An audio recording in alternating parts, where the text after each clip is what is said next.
Los judíos y las ciencias ocultas en la España medieval. Un ensayo de Enrique Cantera Montenegro, Universidad Nacional de Educación a Distancia. Primero, judaísmo y magia. Hasta hace relativamente poco tiempo era muy escasa la atención que venía dedicándose al estudio de la magia y de las diversas artes ligadas a su práctica en el judaísmo. Es probable que esta falta de atención responda a la errónea creencia muy extendida hasta tiempos recientes entre los hebraístas y los estudiosos del mundo judío en general, de que los judíos habían mostrado muy poco interés a lo largo de la historia por la magia.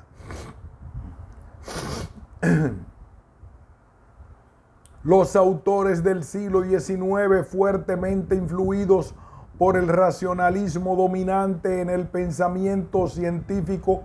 en esa centuria, se esforzaron por subrayar los aspectos más propiamente racionalistas de la cultura judía, en un intento por demostrar que ésta era ya en la Edad Media compatible con la de su tiempo, pero incluso en tiempos más recientes y en concreto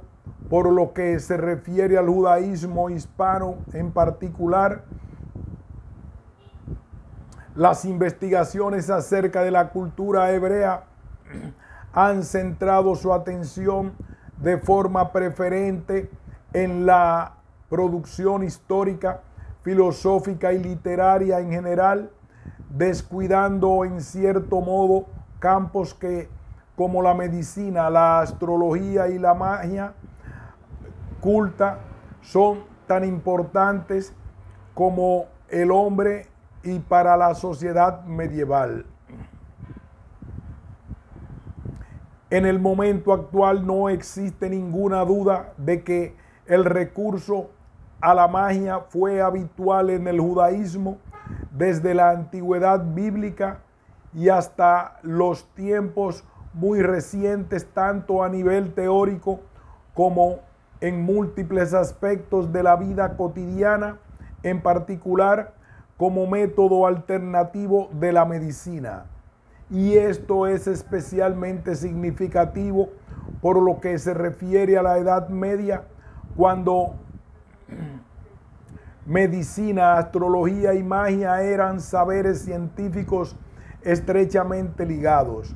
La magia medieval se sitúa en un plano próximo a la religión y la ciencia, aun cuando fue duramente combatida por una y otra. De este modo, la tradición religiosa judía rechaza la magia, que es tachada de brujería y de herejía. La actitud de la Torá ante la magia, la adivinación y la superstición es la condena terminante al considerarlas no solo como manifestaciones idolátricas, sino también como un desafío a la libertad soberana de Yahvé en el gobierno de las cosas o en la revelación del destino que les reserva. La condena contenida en el Deuteronomio es contundente.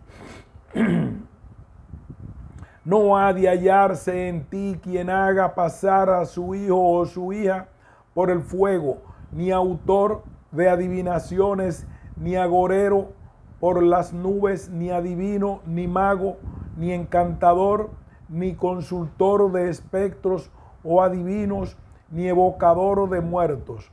porque constituye abominación de Yahvé todo hombre que hace tales cosas.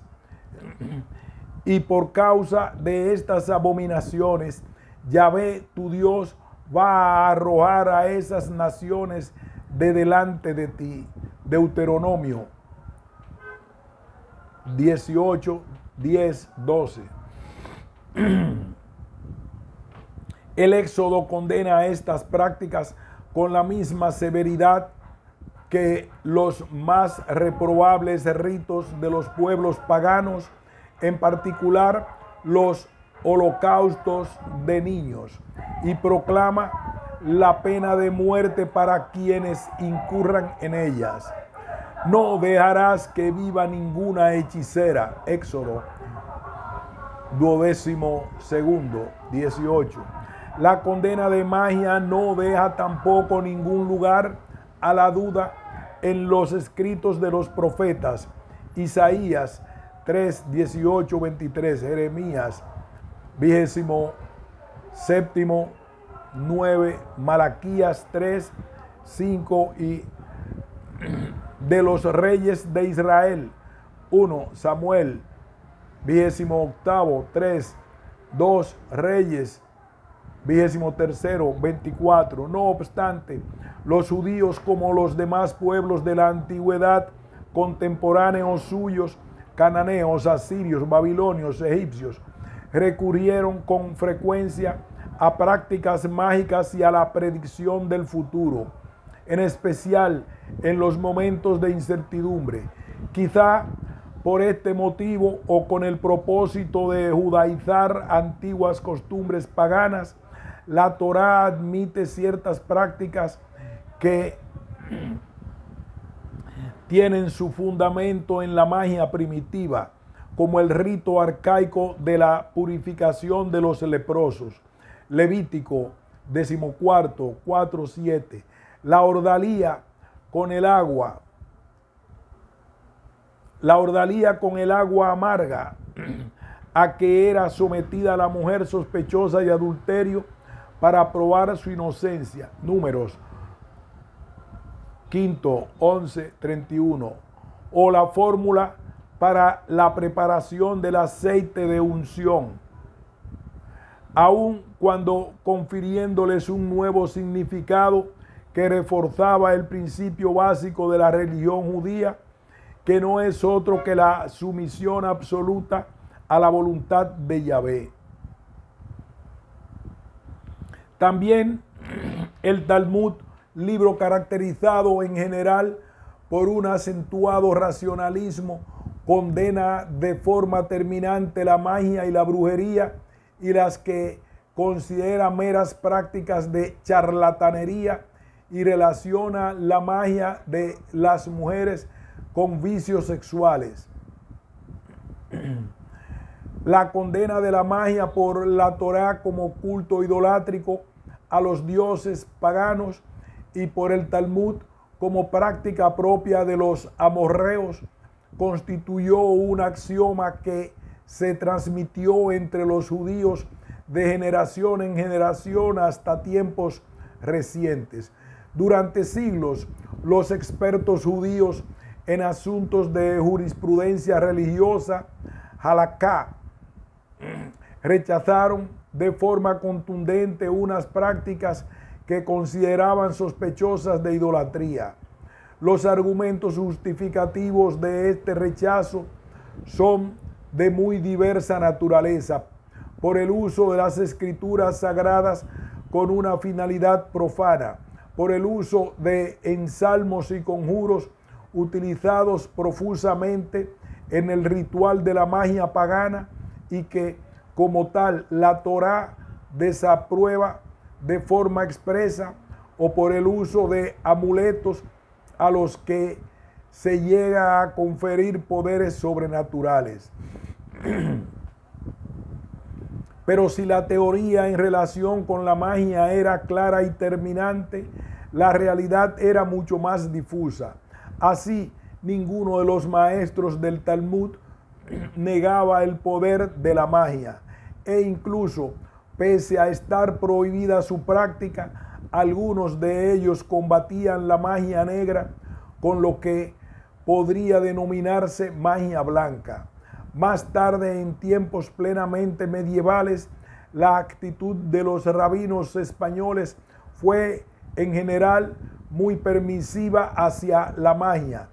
llegando algunos de ellos a practicarla personalmente. Incluso algunas ceremonias pseudo-religiosas en uso todavía en la actualidad tienen un indudable origen mágico y supersticioso. Son, entre otras, la conocida como Tachlich, consistente en sacudir las ropas sobre las aguas de un río o arrojar migajas al mismo el primer día de la fiesta de Rosh Hashanah, Año Nuevo Judío, simbolizando que los pecados cometidos a lo largo del año que finalizaba eran arrojados al agua para que se los llevara la corriente. En sus orígenes se trata con toda probabilidad de un rito propiciatorio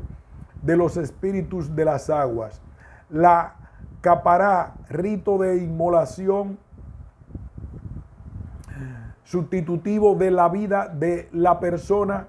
en cuyo nombre se ejecuta como rescate simbólico por sus pecados y que consiste en el sacrificio de un gallo por cada fiel judío, la víspera del Yom Kippur, día del gran perdón, gallo que era luego distribuido normalmente entre los indigentes de la comunidad, o la que tiene lugar en Hoshana Rabá, la gran súplica, es decir, el séptimo día de la fiesta del Sukkot, fiesta de los tabernáculos, cuando se golpea el suelo con un manojo formado por 5 ramas de sauce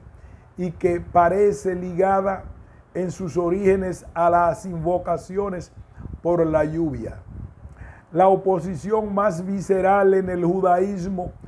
a toda creencia o práctica mágica fue a lo largo de toda la Edad Media la mantenida por algunos intelectuales racionalistas, muy en particular Maimónides, 1138-1204, quien la tilda de prácticas idolátricas y supersticiosas. La justificación de su condena se hace desde la fe religiosa y desde la lógica, apoyándose en la Torá y en la que él considera la ciencia verdadera, es decir, la ciencia griega, y más en concreto el pensamiento aristotélico. Así se opone decididamente a la cumbre muy extendida en su tiempo del uso de amuletos, lo que considera contrario a la razón y a la doctrina religiosa, y se burla de quienes se dejan seducir por las predicciones de los astrólogos. Sabed, señores, que todas esas cosas referentes a los decretos de los astros que dicen que pasará tal cosa o tal otra, o que el momento del nacimiento de una persona determina que será de tal manera y que le sucederá tal cosa y no tal otra. Creer en ellas no es otra cosa de sabios, sino de tontos.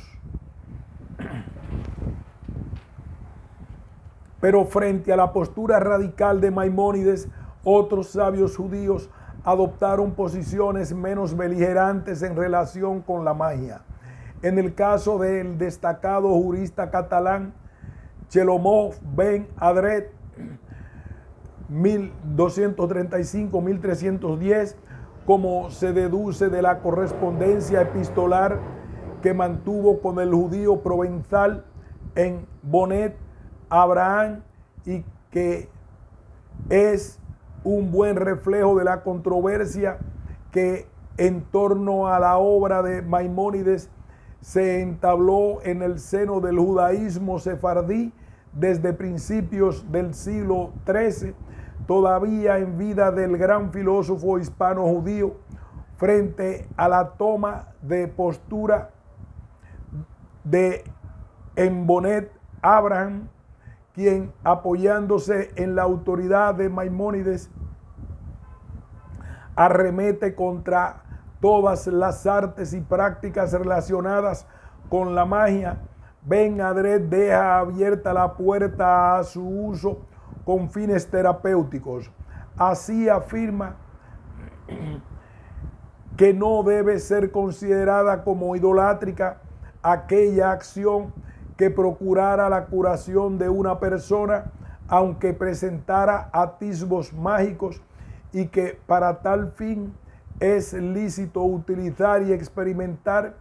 medios e instrumentos que no figuren en el Torá ni en libros de medicina. El confusionismo existente en el seno del judaísmo en torno a la licitud o ilicitud de recurrir a prácticas mágicas se pone de manifiesto en la obra de Yitzhak ben Moshe ha-Levi, más conocido como Profiat Durán, quien fue astrólogo del rey Juan I de Aragón. Critica a este autor la costumbre de los sabios judíos de recurrir a fuentes extrañas al judaísmo, a lo que él achaca las calamidades padecidas por las comunidades hebreas de Alemania, Francia y España. Frente a ello, insiste en la necesidad de retornar a la literatura sagrada judía y en concreto se refiere al libro de los Salmos como lleno de virtudes, llegando a afirmar que fue la devoción de los judíos de Aragón a este libro lo que lo salvó de las desgracias sufridas por sus correligionarios en otros territorios hispanos en el trágico año de 1391. Pero lo más significativo es que su auténtica pasión por el libro de los Salmos le lleva también a ensalzar el libro llamado Sefer Shimuchet Tehil Lim, libro del uso teúrgico de los Salmos, probablemente el más importante tratado mágico judío de toda la Edad Media y el Renacimiento, y del que se conserva una treintena de manuscritos con distintas versiones. La polémica en torno a la admisibilidad o inadmisibilidad de la magia en el judaísmo se agudizó en los últimos tiempos de la Edad Media y en el primer Renacimiento, y se expresa en el enfrentamiento entre la escuela racionalista maimonidiana y las corrientes cabalistas y neoplatónicas preconizadoras del misticismo judío. Un análisis detenido de la cuestión invita a considerar la tendencia dominante en el judaísmo a consentir las prácticas mágicas, de forma que la actitud de Maimónides de firme oposición a la magia por razones científicas y religiosas parece minoritaria en la sociedad judía, pese al gran prestigio personal y científico de que su nombre estuvo rodeado a lo largo de toda la Edad Media. La actitud favorable o, cuando menos, condescendiente hacia la magia en el judaísmo ortodoxo puede obedecer en parte, muy probablemente, a que, pese a presentar rasgos sospechosos de idolatría, no era vista como un peligro real para la fe, al carecer de un soporte ideológico firme que pudiera considerarse como sustitutivo de la religión. Es lo contrario que sucedía con las ramas de la ciencia y del conocimiento profano, que podían afectar de forma más o menos directa a la religión, cosmología, astronomía, física, metafísica, que aparecían a los ojos de los rabinos como un desafío, cuando no como un auténtico peligro para los principios de la fe. Además, es habitual que la magia judía medieval recurra a fuentes religiosas, principalmente a la Torá y al Talmud, así como a la literatura rabínica, apelando siempre al poder supremo de Dios y de los ángeles, lo que contribuía también a alejar de ellas las sospechas de herejía. En definitiva, las condenas bíblicas y talmúdicas no fueron suficientes para apartar a los hebreos de la magia y la adivinación, que ocupan un importante lugar entre las creencias y las prácticas cotidianas de los judíos españoles en época medieval. Literatura mágica judía en la Edad Media. La relación de los judíos y judeoconversos españoles con la magia y la hechicería, y en menor medida con la brujería, queda constatada por la presencia de buen número de judeoconversos en los procesos inquisitoriales de hechicerías de fines del siglo XIV y de fines del siglo XV y del siglo XVI, así como por la relativa frecuencia con que en ellos se alude a manuscritos hebreos y de experimentos y prácticas mágicas, como pone de manifiesto Sebastián Sirac. Estos manuscritos se inspiraban en libros mágicos y cabalísticos, en los que se contenían fórmulas para la curación de todo tipo de males. A lo largo de la Edad Media, las comunidades judías distribuidas por toda Europa occidental y central dispusieron de diversos tratados de carácter mágico, algunos de los cuales procedían de tiempos antiguos, en tanto que otros fueron compuestos en época medieval. Entre los escritos primitivos alcanzaron gran notoriedad el Sefer HaRazim, libro de los secretos, que se considera de época talmúdica, y el Sefer Raziel HaMalak, libro del ángel Raziel, un conjunto de escritos místicos, cosmológicos y mágicos que fueron integrados en el siglo XIII en un todo unitario por el místico alemán Eleazar ben Yehudá de Worms. Estos libros fundamentan la acción mágica en el conocimiento de la estructura del cosmos, saber que, junto con las ciencias más próximas a la cosmología, matemáticas, geometría, astronomía y astrología, permitiría al mago hacer actuar a las fuerzas superiores. Se encuadran, por tanto, en lo que se conoce como literatura mágica erudita, que tuvo también un gran arraigo a lo largo de la Edad Media entre musulmanes y cristianos, siendo considerada como parte inseparable del pensamiento científico. Quizá la obra cumbre de magia teórica medieval sea Picatrix, atribuida al astrónomo y matemático hispano-musulmán Al-Qasim Maslama ibn Ahmad, conocido como Al-Maghriti, el madrileño. Esta obra fue traducida al hebreo y conoció una gran difusión entre comunidades judías hispanas. Otra rama de la magia judía medieval se sustenta en el uso de los libros sagrados del judaísmo y en las plegarias. La utilización de versículos de la Torá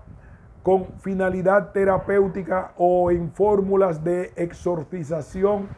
es muy antigua y aparece ya documentada en el Talmud. Entre las obras que pueden ser encuadradas en este grupo deben ser destacadas la Havdalah de Rabbi Akiva, libro elaborado en época gaónica, en los círculos esotéricos de Babilonia y que se extendió por las comunidades judías europeas a partir de Italia. El Sefer Chimuché Torah, libro de los usos mágicos del Torah. El Sefer Gematri Yod, libro de las identidades numéricas, también conocido como Sefer Eliyahu, libro de Elías, que sustenta su acción mágica en el conocimiento de los nombres ocultos de la divinidad en la Sagrada Escritura. El Midrash Tehillim, Midrash sobre los santos, en el que se contienen comentarios de los doctores del Talmud acerca de algunos versículos del Salmo 91 y especialmente el Sefer Chimuch Tehillim, libro del uso telúrgico de los salmos, en el que la acción mágica se sustenta en el uso adecuado de la Biblia y en particular de los salmos, y que aunque algunos autores lo consideran del siglo XI, es decir, de época gaónica, probablemente sea más acertado retrasar sus orígenes hasta el siglo XIII. Asimismo, incluso llegó a atribuirse origen judío a algunas obras consideradas de carácter propiamente mágico, como la Clavícula Salomonis. Esta obra, atribuida en la Edad Media al rey bíblico Salomón, prototipo del sabio autor de libros mágicos, tuvo una gran difusión entre las comunidades judías del occidente europeo, especialmente en Italia y la península ibérica, pese a que también era consultada profusamente por magos y hechiceros no judíos. Se trata de una obra con un claro contenido astrológico en la que a lo largo de su texto se recogen numerosas invocaciones, fórmulas y procedimientos mágicos con referencia detallada a los instrumentos que debían utilizarse en cada caso. Pese a su muy improbable origen judío, Caro Baroja considera que guarda una muy estrecha relación con el Sefer Raziel HaMalakah de Eleazar ben Yehudá de Worms, así como que presenta un carácter marcadamente judaico. Por último, como se indicaba al comienzo de este apartado en la documentación inquisitorial hispana de fines del siglo XV y de todo el siglo XVI, se encuentran abundantes referencias a tratados hebreos de magia, sin duda de menor importancia, que serían utilizados por magos y hechiceros judíos y judeoconversos y aún cristianos viejos. Prueba evidente de la profusión de escritos hebraicos de magia es la quema generalizada de este tipo de obras que tuvo lugar a fines del siglo XV ante el convento de San Esteban de Salamanca, según se contiene en un informe del inquisidor general Pacheco. Creencias y prácticas mágicas de los judíos en época medieval. Por lo que se refiere en concreto a las prácticas mágicas más habituales entre los judíos españoles en época medieval, todo parece indicar que no conservan tradiciones mágicas propiamente hebreas que puedan considerarse reminiscencias de ancestrales creencias transmitidas de generación en generación. Por el contrario, se trata siempre de supersticiones y de fórmulas mágicas y hechiceriles idénticas básicamente a las de cristianos y musulmanes contemporáneos suyos, si bien en ocasiones con algunos matices diferenciadores, es esta una manifestación más del proceso de aculturación al que, como todo grupo socio-religioso minoritario, en cualquier tiempo y lugar estaban sometidos los judíos hispanos en la Edad Media. Los fines que trataban de propiciar los magos y hechiceros judíos mediante la práctica de la magia eran también idénticos a los que perseguían los magos cristianos y musulmanes. Estos objetivos nos resultan conocidos a través de la literatura mágica,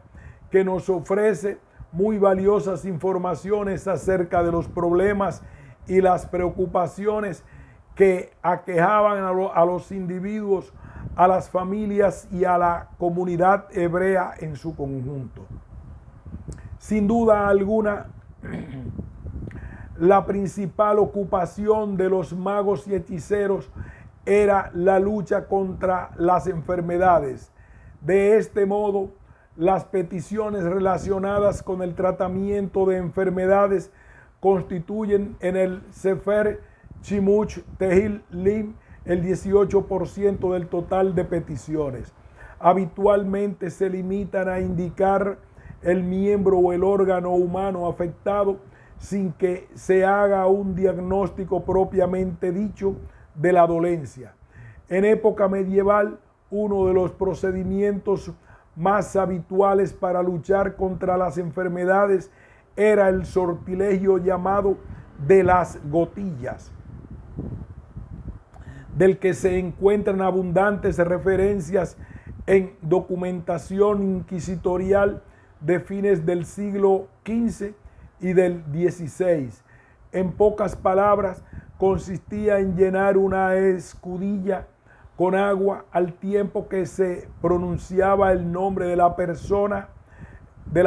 enferma. Seguidamente se vertían en la escudilla unas gotas de aceite, cera, pez o plomo fundido al fuego. En ocasiones se echaban unos granos de trigo, cebada, oro, plata, alforjar,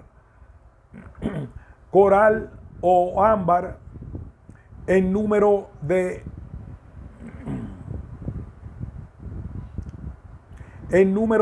5 a 9 y se colocaba sobre la cabeza del enfermo. En la mezcla del aceite con el agua o en la efervescencia del plomo, el curandero adivinaba la causa del mal. A continuación colocaba la escudilla en otras partes del cuerpo del enfermo, al tiempo que invocaba la misericordia divina o a los patriarcas de Israel. Por último, se hacía desaparecer la escudilla con su contenido, con lo que se suponía que desaparecería también el mal del enfermo. Este sortilegio, que presenta variedades regionales y a través del tiempo, era también utilizado frecuentemente por curanderos y hechiceros cristianos. Otro procedimiento empleado también con frecuencia, conocido como medir la cinta, consiste en realizar una cinta diversa, con una cinta diversas mediciones del cuerpo de la persona que se pretende sanar. El resultado de estas mediciones determinaría el mal padecido al que se trataría de poner remedio mediante la recitación de diversos conjuros y plegarias. La curación de enfermedades de los ojos se hacía aplicando barro hecho a base de tierra cogida en la sepultura de un hombre justo. Es esta una práctica que está en relación con la creencia muy extendida en época medieval de la facultad que poseían las sepulturas de los hombres santos y justos para sanar enfermedades con el simple contacto. No cabe duda de que si el curandero o hechicero podía tener éxito en la cura de afecciones de escasa importancia, para las que dispondría de remedios a base de hierbas medicinales conocidas por la sabiduría popular, muy poco podría hacer en el caso de enfermedades ante las que tampoco la medicina conocía remedio y que con frecuencia se achacaban a encantamientos. De este modo, al lado de enfermedades que representaban características clínicas claras y manifiestas, había otras que, al carecer de ellas, se achacaban a los malos espíritus y a los demonios, como luego veremos con mayor detalle. Otras fórmulas hechiceriles tenían por fin predisponer favorablemente a la persona amada o propiciar su pronto regreso si se encontraba ausente. Como en los casos anteriores, los procedimientos empleados eran muy simples y con frecuencia mezclaban lo sacro y lo profano. Incluso los hechiceros judeoconversos caían con frecuencia en un eclecticismo de prácticas, de fórmulas relacionadas unas con la religión judía y otras con la cristiana. Entre los procedimientos utilizados para lograr el amor de una mujer estaba muy extendido el que empleaba la sangre de una gallina o de una paloma de plumas preferentemente blancas para escribir con ella el nombre del hombre que deseaba ser amado. Estas letras se borraban con agua pura que seguidamente era dada de beber a la mujer. En otras ocasiones se trataba de propiciar un buen viaje, para lo que se solicitaba la protección frente a fieras y bandidos. A este fin era frecuente dar al viajero una moneda que éste entregaría al final de su viaje a un pobre, teniendo en cuenta que se consideraba que el mensajero de caridad recibía siempre una especial protección divina. Otro objetivo que se pretendía alcanzar mediante el recurso de la magia era la protección frente a los enemigos, sea a título individual o colectivo. Así, si en unos casos se trataba de propiciar la liberación de algún individuo de la cárcel, en otros se buscaba la derogación de alguna disposición expulsoria o contraria a los intereses de la comunidad hebrea en su conjunto. Otra cuestión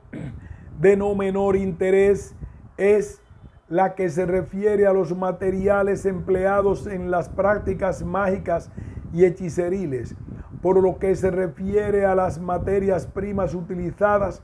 estas deben ser siempre puras si se pretende lograr algo positivo. Así, el agua muy utilizada en la magia debe tratarse necesariamente de agua limpia, recién cogida de la fuente o el río, depositada en recipientes nuevos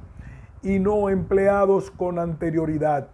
También es habitual la utilización en preparados mágicos de aceite y miel, considerados productos puros por su aspecto límpido y transparente. Además, el aceite tenía connotaciones sagradas en el judaísmo, por cuanto era usado en el antiguo Israel para ungir a reyes y sacerdotes, así como para encender las lámparas del templo y más tarde de las sinagogas. No cabe duda tampoco de que la frecuente utilización en época medieval del aceite y la miel en medicina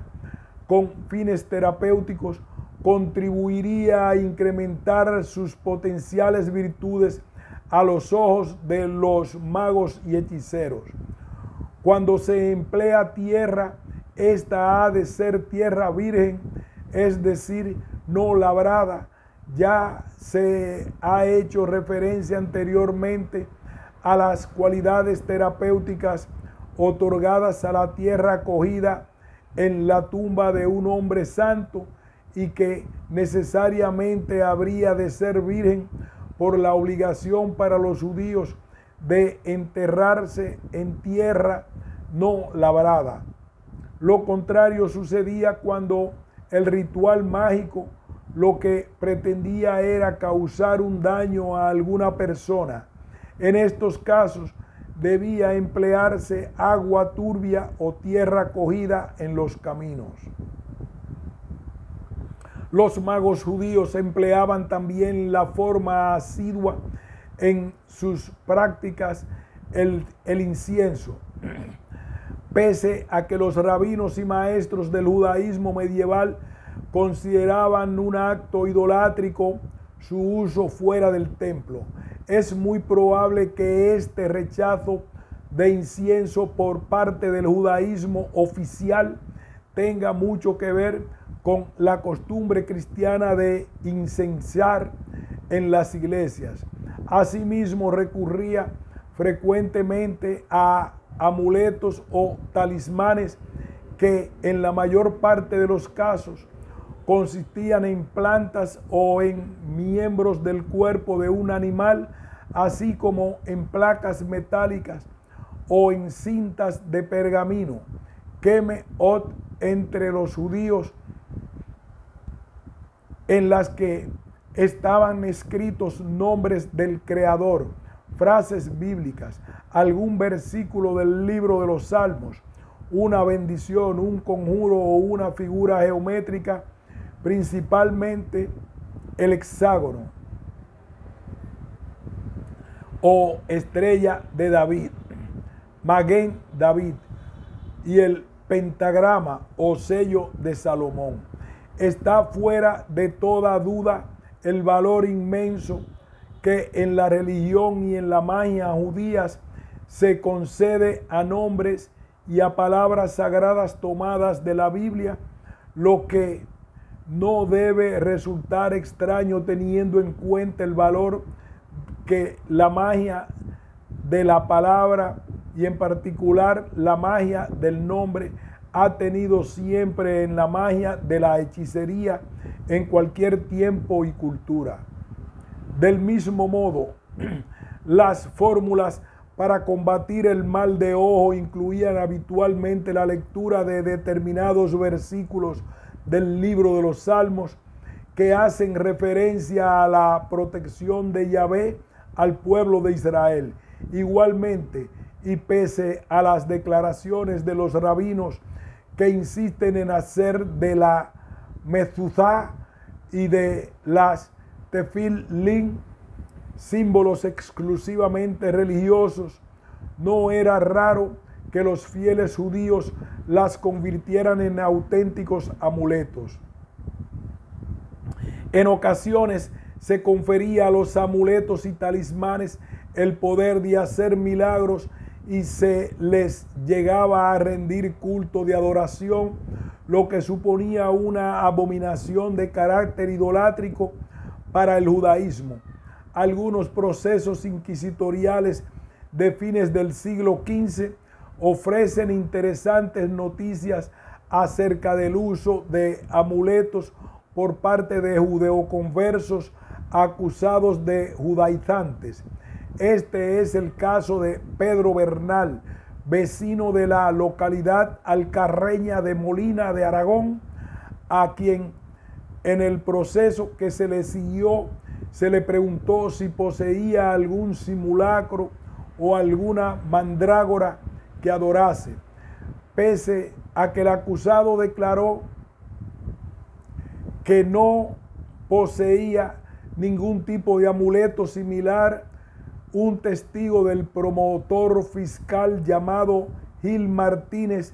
manifestó que en cierta ocasión había visto cómo Pedro Bernal y Fernando Verde, también vecino de Molina de Aragón, sacaban una mandrágora y la ponían en la mesa y la adoraban y decían: tú eres mi Dios, tú eres mi Señor, tú das los bienes que yo tengo, a ti los agradezco. Después de esto dicho, la besaban en el rabo. También a las piedras preciosas se les confería poder mágico y capacidad protectora contra diversos peligros, lo que para algunos autores pudiera guardar relación con el pectoral adornado con piedras preciosas que llevaba el sumo sacerdote en el templo de Jerusalén. Éxodo 28, 17-20. Pese a que en la literatura mágica judía de época medieval no son abundantes las menciones acerca de la eficacia de las piedras preciosas, la creencia popular consideraba al rubí, Odén en hebreo, la piedra propia de Rubén, y le otorgaban efectos protectores contra el aborto y la esterilidad de la mujer. La esmeralda, Bareket en hebreo, sería la piedra de Leví, confiriéndole la capacidad de conceder la sabiduría a un hombre y en forma de polvo la de rejuvenecer a los viejos. El topacio, Pidda en hebreo, sería la piedra de Simeón, considerada apropiada para curar enfermedades, en particular las oculares. La amatista, Amalá en hebreo, sería la piedra de Gad, a la que se confería la capacidad de protección en las batallas, así como frente a los demonios. Y el onix, Sohan en hebreo, sería la piedra de José, a la que se otorgaba el poder de conceder el éxito en sociedad. Para proteger a los niños de la acción maligna de las brujas, se colocaba en sus cunas y cerca de la habitación en la que dormían trébedes, ruda, herbato, o les colgaban del cuello una bolsita con dientes de ajo, ramas de canela, granos de sal y polvo de carbón. Asimismo, se confería al coral esta virtud protectora de los niños de corta edad. Entre los ritos de protección de los niños tuvo una enorme importancia a lo largo de toda la Edad Media y aún en los tiempos modernos. La ceremonia de las fadas o estrenas, vijola, en el área lingüística catalana,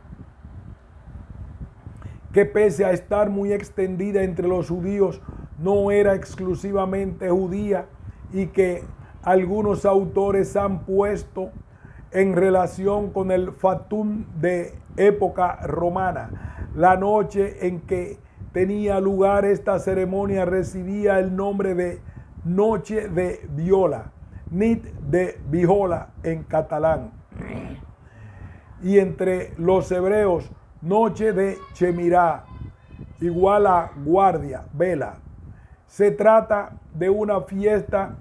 en ocasión del nacimiento de un nuevo miembro de la familia, que tenía lugar la séptima noche después del nacimiento de una niña y la víspera de la circuncisión, que ha de realizarse al octavo día del nacimiento. En el caso de los varones, es bastante conocida a través de algunos cuentos mágicos y piezas breves de teatro de los siglos XVI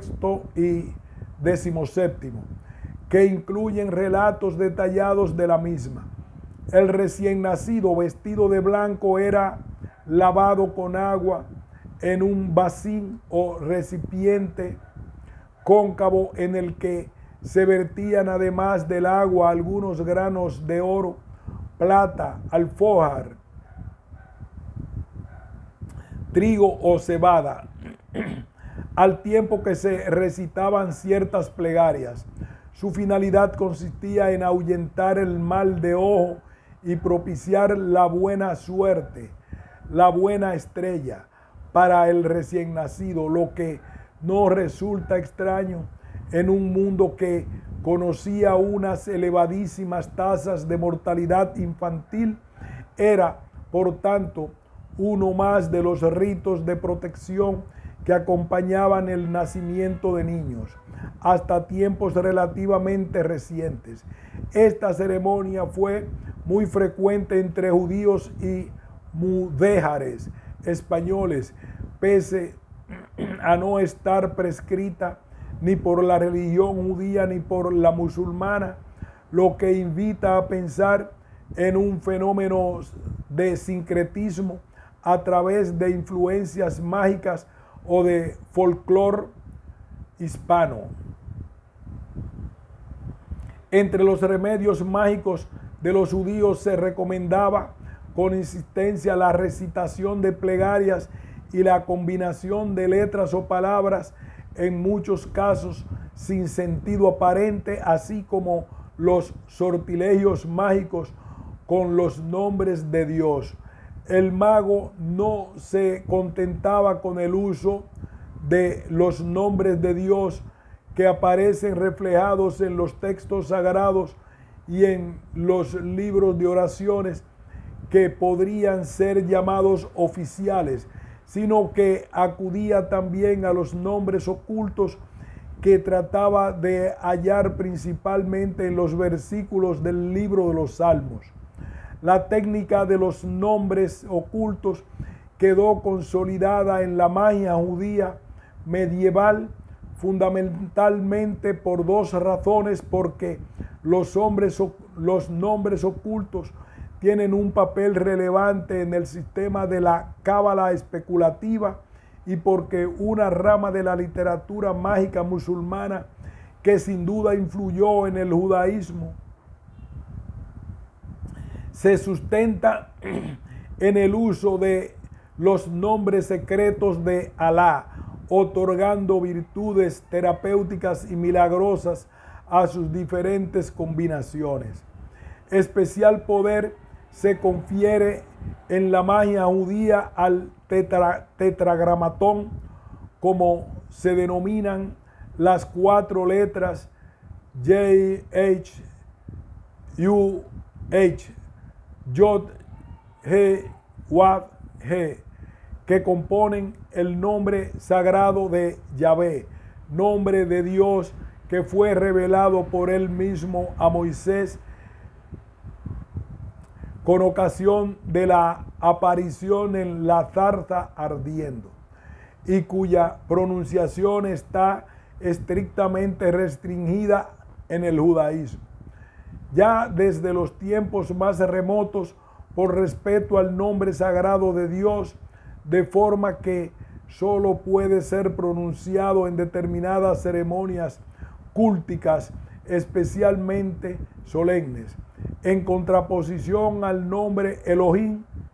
que según la tradición rabínica hace referencia a la severidad de Dios como juez supremo. El tetragramatón exalta su misericordia. Como señalan algunos autores, el tetragramatón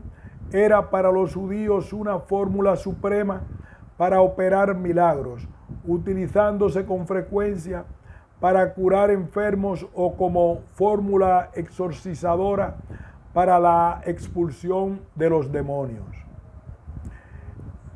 El importante papel de la magia de la palabra tuvo entre los judíos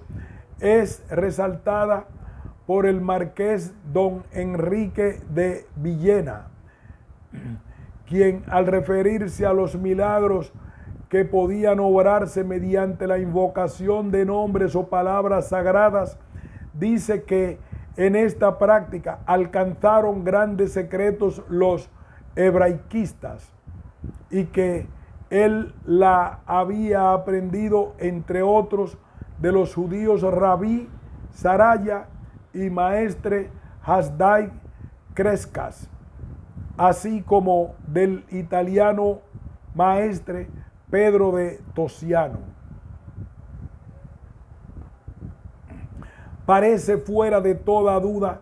que estas técnicas mágicas guardan profunda relación con la auténtica fascinación que el hombre medieval sentía por la escritura,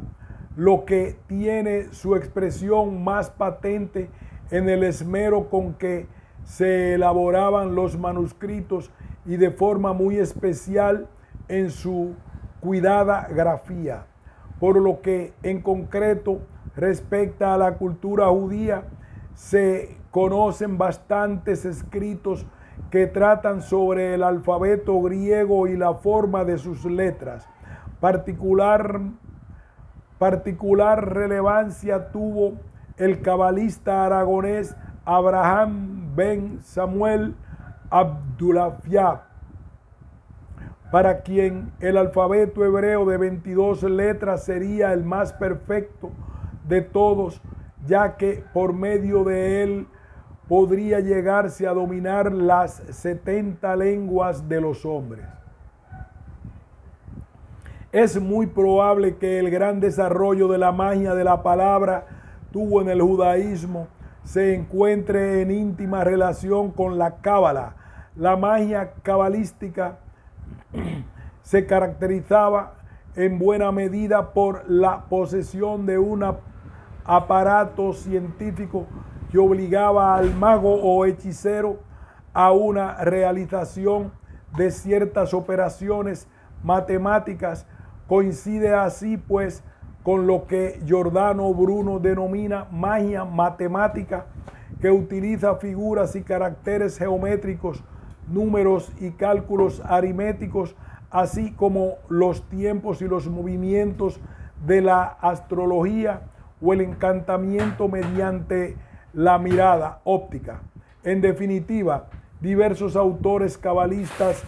buscaban los secretos de la divinidad y de la creación en la forma de las letras y en particular en sus múltiples combinaciones y permutaciones, gematría y temurá. Así, el autor recientemente citado, Abraham ben Samuel Abdulafia, en línea con lo que se ha denominado cábala práctica, profética o extática, trataba de determinar en varias de sus obras el modo de llegar a la unión extática con la divinidad mediante la pronunciación reiterativa de los nombres de Dios, recurriendo para ello a múltiples combinaciones de sus letras, así como también a la utilización de diversas técnicas de meditación como la respiración controlada, la música, el canto, salmodia o canturreo, la fijación de la mirada o ciertos movimientos rítmicos or ha sekel sobre las combinaciones de las 4 letras del nombre divino y Sefer Haye Ha Olam Haba, también llamada Sefer Cham Chen, en la que se explica el nombre divino de 72 letras. Aquí hacemos una pausa y continuaremos más adelante con este importante relato.